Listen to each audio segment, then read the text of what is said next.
This guy right here is probably one of the worst people you've never heard of. His name is Don Blankenship. He is the former CEO of Massey Energy, once the fourth largest coal producer in the United States. He's also a notorious union buster and a convicted conspirator. When he was CEO of Massey, he despised anything that affected his bottom line, which mainly was unions and federal mine safety inspectors. He so aggressively opposed unionization in his mines that he refused to hire union workers, so much so, in fact, that the NLRB found him in violation of labor laws in 2007. Now this is where we get into the bad stuff. His mines were known to rack up millions of dollars in safety violations, including more than $2 million in fines at the Upper Big Branch mine in Montcoal, West Virginia. Keep that name in mind. Blankenship referred to these rules as nonsensical.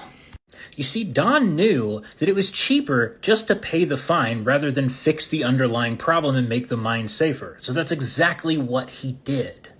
Then disaster struck. On April 5th, 2010, a coal dust explosion caused by a methane leak ended the lives of 29 coal miners at the Upper Big Branch mine in Montcoal, West Virginia, the worst coal mine disaster in the United States since 1970. At a mine owned by Massey. The state of West Virginia commissioned an independent study and found Massey Energy directly responsible for the disaster.